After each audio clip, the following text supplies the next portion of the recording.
really loud group now. No worries on that side. Here we are. Okay, we are talking about personalized learning. We are?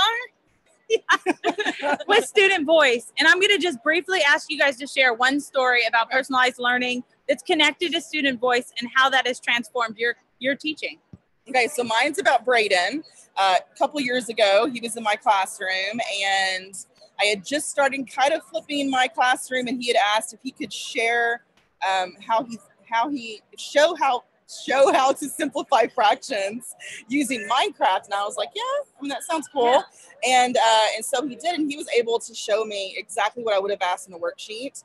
And it was that one instance, that one time that I said yes to him and let him choose his way of learning, that changed our relationship. It changed me as an educator forever. It proved to me how important it was for students to have a voice. They're the biggest stakeholders in our classroom. So. Yeah. Okay, there's lots, but I'm going to tell the story about my covert, not so covert agent shirt on right now because of the Skype-a-thon this year. I got to connect with 7 schools in Falkirk, Scotland, but Mary Jalland is my teacher. She is the teacher that I'm on my go-to, what personalized learning should look like. And the SpyQuest author, David Gotcher, has created a book, and I'm going to get it right this time since I was on mute and I didn't say AR correctly, augmented reality. I didn't say it right the first time, so it was a good thing I was on mute. Okay. He has got augmented reality in a book, a SpyQuest mission. And for the Skype-a-thon this year, we connected with 7 classrooms from Falkirk, and all these kids were on this mission, like simultaneous mission. And it was based on, collaboration. It was based on understanding digital literacy, working as a team. There was movement. I mean, these kids were so engaged. And then Curtin and I were, because of our accents, we were FBI agents because of our American accents. It was one of those moments that I was like, every classroom should be learning like this. So authentic, so engaged, and we just need more opportunities like that. Honestly. Yeah. So check out SpyQuest. That's why I'm wearing this. It's amazing. and Mary Jalland, she's Ellie Primary 1. Love her. On Twitter. Well, we've all got connected by Twitter. So social media is what connected us together. It's pretty amazing. But we're here at the Hoonuit booth at TCEA Live. Our Hoonuit Live typically happens virtually, but we are so privileged to have many of our learning ambassadors here and thought leaders that are here live. So we get a chance to talk about these live topics. Squared. I know. Just saying. So we have a chance to connect and collaborate on these topics under the sun of personalized learning, because I think that we need to get back to that. I feel like that is just like, that's a last thought. Oh, wait, what do I need to do to check this box, right? Yeah. That human connection. Yeah, definitely. So being able to have a chance to hear from our ambassadors, thought leaders, and their voices, and they want to empower you also because they want to give you a chance to connect and to really transform your classroom. So I'm going to ask you guys one way that they can really embrace the personalized learning for their students. What would you say would be something that they can change in their practices? I would start with asking your kids how they want to learn. Like what's the best way for them to learn in class, because it's no longer appropriate that we're all doing the same thing at the same time. Yeah. It's the same worksheet. It's just not appropriate anymore. And maybe it's never been appropriate. When you were muted, you had the best line that this isn't our classroom. Like, yeah, it's theirs. We need to give, that's the first idea of learning side by side, that this is like, we say that learning is a lifelong adventure. Well, like, let's live it. Yeah. And let go of the fear and be willing to say, okay, I don't know anything, like this story that you told about Minecraft. I know nothing about it, but I'm willing to learn with you and for you to teach me. And then that's personalized learning, in action. And what do you think happens when teachers let go of that fear? Do you think students take advantage and say, haha, what have you seen as a response when teachers say, you know what? I'm going to take a risk with you guys. I'm willing to let go. Like, it's good modeling for the kids to see. Like they can see that failure, first of all, is appreciated. Yeah. And it's okay that it happens, and taking those risks and those chances. I mean, you just have to be eager to get uncomfortable. You just have to do it. Yeah. Get comfortable with the uncomfortable. Yes. Right. Yeah. And I've never seen any student. I started teaching in 1993, way before tech. And I've just been a risk taker. I've never seen a student take advantage of a teacher that was like, I'm going to try something. Yeah. I'm going to try something because I want what's best for you. Yeah. That is so true. Hi. Hey, we have awesome folks here from Beaumont, which is really exciting. Texas. Yay. Go Longhorns. Awesome. Yeah. You know what? We're talking about personalized learning and student voice right now. So really talking about how our classrooms are transforming and changing. And we were on mute most of the time, but now we're not muted anymore. And I can't believe they couldn't hear us even though we're on mute because we're loud. Mary Alice has no problem making her voice all across the world. So ladies, you guys are incredible. Thank you so much for sharing. Thank you for being part of this community, this learning community that is consistently pushing the bar, saying, you know what, this isn't okay. Let's do better. Let's do better. We got to do more. And I appreciate you guys being here at the Hoonuit booth at TCEA and joining us live. So thank you. Jamie, you wicked spot. All right, guys, we're going to push pause. And guess what? We got Kim Lane unmuted next. That's funny. Who knew?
We already got this going on. All right, I'm so excited. So we just had this amazing time with Mary Alice and Amy, and we were talking about what it's like with student voice and personalized learning and what that means. And as we're here just meeting friends and getting connected and seeing all of our PLN, the topic of PLN is important. So Kim is going to come in and share really what this PLN journey has been for her. So I'm so excited to introduce you to Kim Lane, our learning ambassador. We're so proud of her. Kim, why don't you share a little bit about what you do? So I am a blended learning specialist in the Lancaster ISD. We call it Lancaster, right outside of Dallas. And so I've been there for about 3 years. And so I'm super excited to be doing this with you, Jamie. This is like really cool. I know. Isn't this so fun? I know. So cool. Okay, it feels like official. All right, tell me about a PLN. What does PLN mean? So, to me, I mean, I know the actual definition of PLM, but it's meeting people like you. It's basically taking my networks and broadening them to become a rich environment of learning. So my personal learning network is basically whatever I want to learn about, but I adapt to other people that are wanting to learn the same thing, kind of like-minded people as well, but not really like-minded because, you know, sometimes we have, you know, our passions. For instance, like my teammate, Nicole, she has a passion about, you know, teacher voice and, you know, I'm all STEM and girl power, but we can both basically kind of mirror those and put them together and have this super awesome PLN group. Yeah. Well, and you know, PLN is, I think, can be on so many different levels. Yes. Like we have our network and a lot of us collaborate on social media, but do you meet, I mean, you just ran into people right now in your network under code, right? Yes, like, So, it was amazing. Like I've never even seen anyone at a convention that has like a coat, like a girl shirt on. And so we met each other and basically her daughter is on her way to a UIL coding competition, which is really cool. And so we kind of connected and we're going to connect on Twitter and then we're going to basically kind of see, you know, what I can do. And so basically, and also I want to do like a podcast as well. So I was just talking to her about that. So it's just all about our passions coming together and it's pretty cool. So yeah, that's okay. My next question is, what are the benefits of having a PLN? So why would somebody ever want to go down this road? Oh my goodness. It is, the benefits are just beyond. I mean, it's kind of hard to explain what I've experienced with the PLN because I've met so many awesome people and just gotten so many different opportunities from learning with other people, because when you mesh with your like-minded networks, you're able to create this super, I guess bomb. I don't want to say bomb, but I mean, it's something that explodes, which is awesome. It's positive. So it's amazing. Why don't you share your favorite story? Like, I didn't prep her for any of this, by the way. No, she didn't. And some of it is a little on the fly. But like, think about something that is like really your most memorable PLN experience of like running across somebody that you met that you've been connected to. Well, actually, I do a guest speaker series for Mississippi State University. Nice. So how I actually met the professor was on Twitter. Really? So on Twitter, she kind of, I don't know if I did like a hashtag or something, and she actually DM'd me and said, hey, you know, we do the same thing. We taught business education, we taught computer programming. I'm now, you know, one of the assistant professors at Mississippi State. I would love for you to come and be a guest speaker there. We've been friends ever since. That's been 5 years ago. We met off of Twitter from one of our personal learning networks. So that's a good experience. But I mean, just like you, I don't know. It's just so many different people that I've just become to be my real friends in real life, just from meeting them off of one of my social medias like Twitter. And I love Twitter, so I keep on saying that, but it's one of my favorites. We were saying when we were muted, we were saying earlier how crazy it was that these people that we met virtually have become closer connections, more empowering, the people we work with every day face to face, right? So like, how does that happen? Like, what transforms that environment? Where do you think that comes from? I think just basically participating in you know, possibly chats and going to different networking events.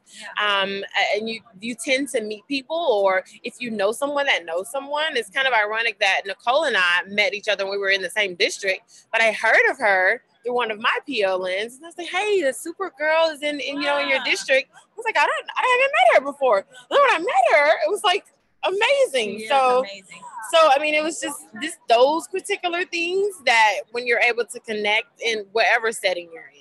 Yeah. So I hope I answered your question on that. Absolutely. So I kind of went all the way around the world. Yeah. Well, okay. So you think when I go to these conferences, I'm connecting to people that have my like interests, like you. Yes. You're running across somebody under that same umbrella of code, which if you don't know this, Share a little bit about Code. Why don't you share how you get connected to a lot of educators with what you're doing? So basically, I work with code.org. I work with a lot of other coding companies, but I do facilitator work where basically, and it's just all volunteer, where I teach teachers how to use computer science and strategies to get more girls involved into computer science. So I think it just has flourished into something that I wouldn't even have imagined that it would become. But it's all because of connecting with my PLNs. I mean, I can't stress that. And I mean, and you're probably like, well, I don't really like Twitter, or I don't really like Facebook, or, you know, but you can go to a convention and go to a session, because obviously if you go to a session that, you know, the people that are in there all want to hear about the particular session, so you can connect with them. And sit by someone that's new, that, you know, you might be with your teammates, but sit with someone that's new, and it can be amazing. Yeah, I agree. You know, social media is the way we connect, but I think we connect even outside of that conference. So seeing each other once a year or once every so often at a conference or a training in your district or whatever it might be. But I think having a chance to stay connected, like we do Voxer, right? Yes, so, Voxer is another one. Glad you brought that up. What do you use Voxer for? So as if our PLNs as well, anytime we want to kind of have a meetup or it's just like-minded people, we create a Voxer channel and invite people to it. So it's so many of them. I think we're in the VR, Voxer, AR, VR, and so we have a POC EdTech one. I'm in so many of them.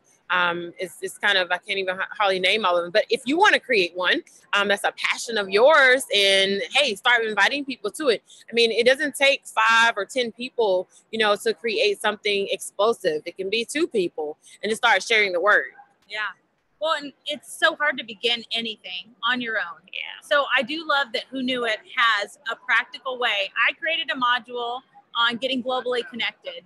So I share different tools like Twitter and Voxer and Google Hangouts. So getting connected and how to even start, and why that's important for our students to begin that journey with you instead of without you. But I think I like that we have the tools there. But where did you start? Was it on Twitter? Was that your beginning of your journey? So I started a long time ago because I majored undergrad in education technology. So, I mean, we started like creating wikis and blogs and when our professor was telling us to do it, this was like in 2003, 2002, and we were like, what? You know, I had a professor even tell me like EdTech is not going to be powerful. I think you need to major in something else other than EdTech. So I kind of got started with that because I've always wanted to do just educational technology things. Yeah. So, I mean, I've been on Twitter for a long time, but just how I got started is just the curiosity of a kid and wanting to know kind of what a pager or, you know, how a computer works, and just looking at my teachers and kind of combining that to be EdTech. I think I started then. So just since I've been born. Yeah, that's been always a passion there. Yeah, it's always been a passion. Yeah, even before we heard the term EdTech, it's like just something sparked inside you, right? Yeah, even before there was, you know, the smart boards and, you know, those particular things, it was always some form of EdTech. And I mean, it was 2 people in our department. So it's crazy. Look how crazy it is now. Yeah, it is crazy. Like you can't do it with 2 people for sure. No. So, all right, you really have a voice in empowering women to become connected and to really jump into coding and to a lot of different fields, but I think you have a huge influence on women being in EdTech, really. And I know for me, being really passionate about AR, VR, that is one area that the further I get into it, the more I see less women and more men.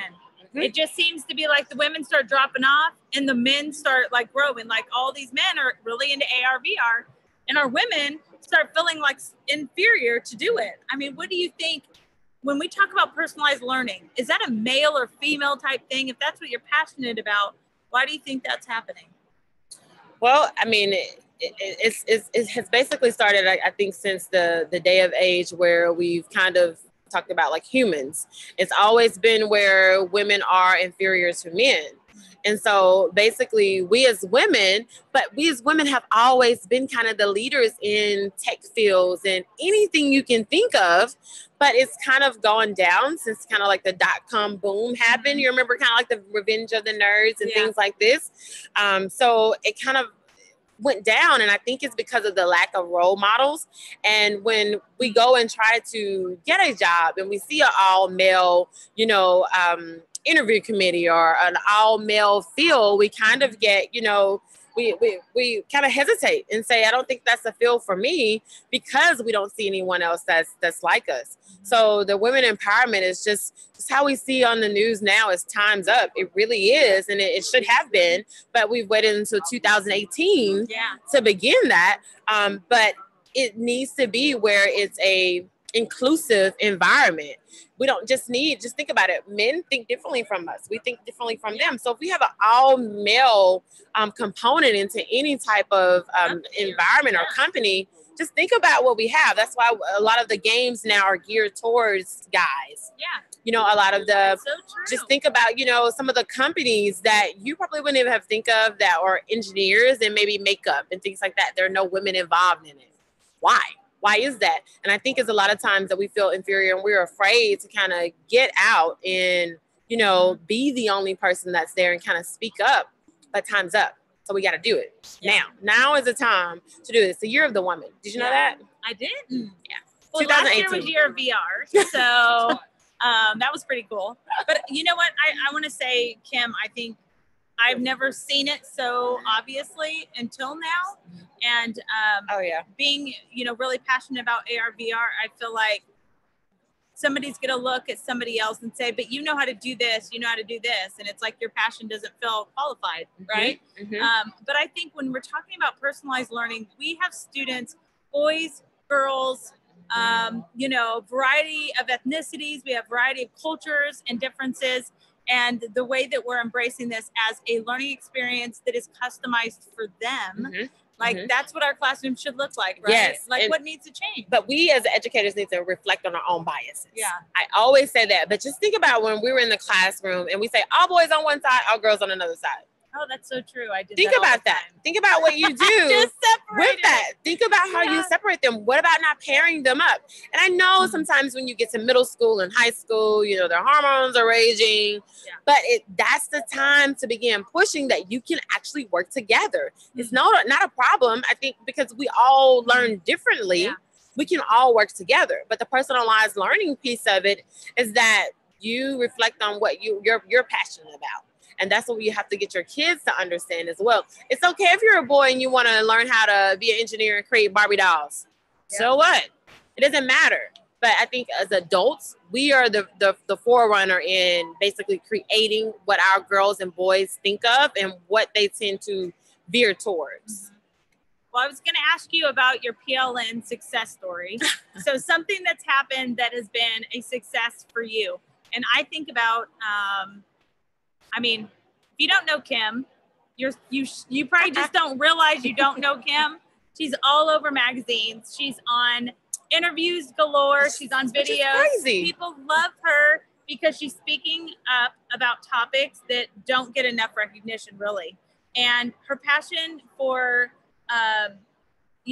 really coding and, I'm missing the word here, like what your specific area of expertise is, but her passion in this area as a female, I think really stand out as people recognizing that her voice matters.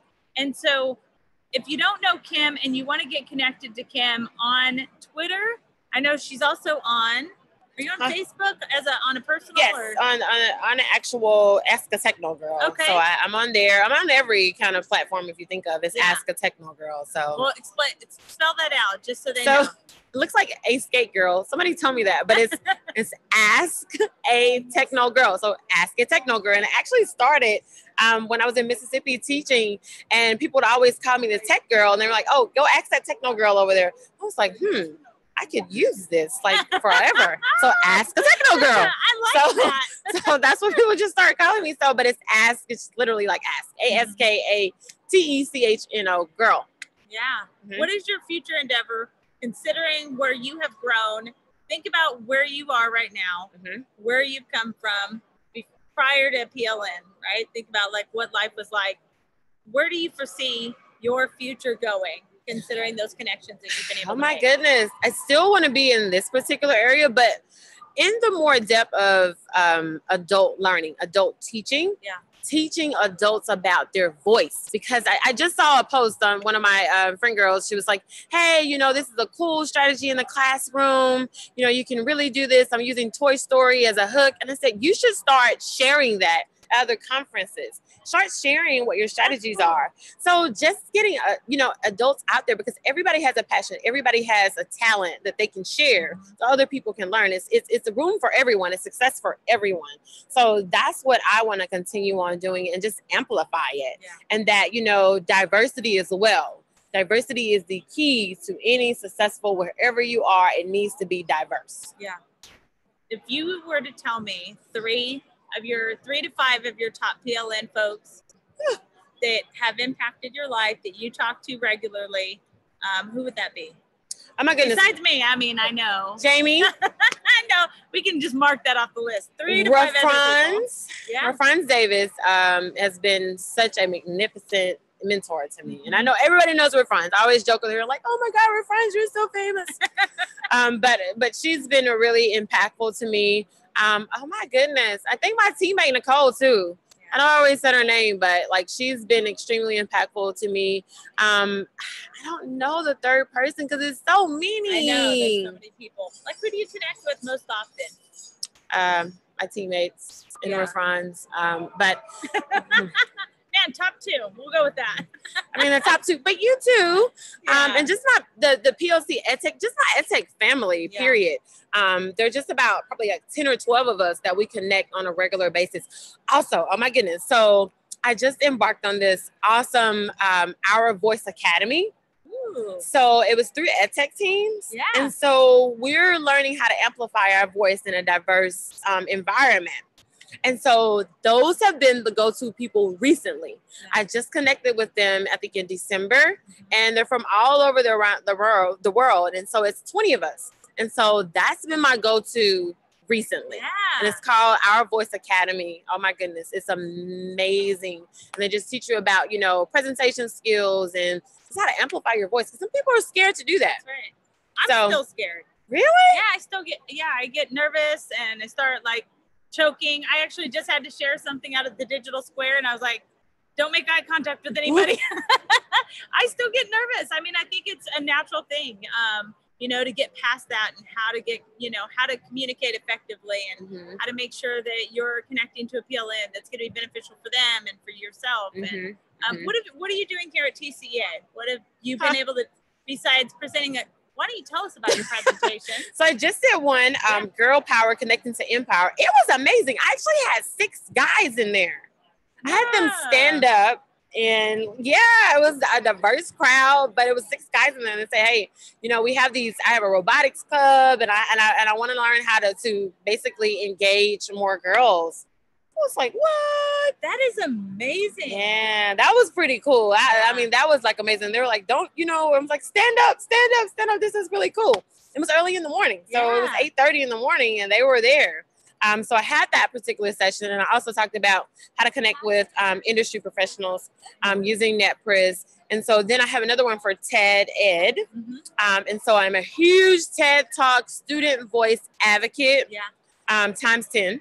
And so I have a session tomorrow on that. I think I have what connected educators do differently with the blended learning and personalized learning aspect of it. So I'm doing that, I think, Thursday or Wednesday. I can't remember. I know, it's all blurred together. Yeah. And so everything else what I'm doing here is just connecting. I really like connecting and learning about other cultures, you know, other school districts, what you're doing in your classroom.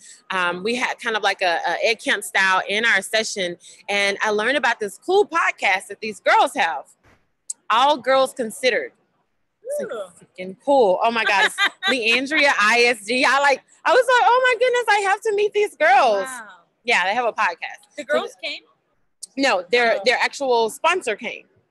And she told me about it and it's just like, yeah, you should be on there, blah, blah, blah. And I was like, wow, that's cool.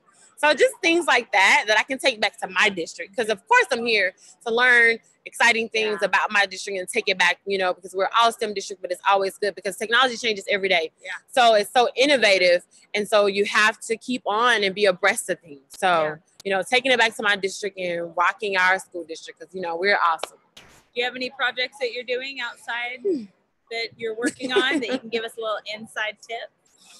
I'm doing so many. Sometimes I forget. And like they say, Kim, we're on a call. I'm like, oh, okay. I'm glad you showed up to HoonuitLIVE. Yeah. So I never know where I am. That's really weird. But that's why I sent you a calendar invite. Because I never know. It's really bad. It's really bad. Whoever's out there looking at me like, she's so organized. I'm not. So I need to work on that. But my projects that I'm working on is just, I have a TED talk that I'm doing, a TEDx that I was just invited in. It's going to be in August in Dallas. Nice. That's cool. And I've just been recently inspired to maybe do a podcast on all things STEM. No one steal my words. All things STEM and connecting to girl power. Yeah. So I want to do that, but I want to kind of get students involved in it. That's just something I thought of, like, you know, on the plane the other day. Yeah. But that's something that I really want to do, and just amplifying student voice and teacher voice and women empowerment. That's my biggest thing. And that's kind of really it. I mean, I don't know if any projects, but that's a lot though. That is a lot. She always has a lot going on. We're always super honored to be connected to Kim, and she's part of our Learning Ambassador program. Talk about personalized learning. We have everybody that plays different roles. Everybody's bringing their expertise and sharing it with the community, which is just such a privilege to be a part of. Yeah. And I'll just say that if you want to get connected to Kim on Twitter, she's Ask a Techno Girl. And we would love to collaborate with you and invite you in this community. We'd love to have you a part of it. So, Kim, thank you so much for sharing your passion and your expertise. And I look forward to connecting with you throughout TCEA. All right. We'll be back, guys, tomorrow. HoonuitLIVE is coming on back. Have a great day.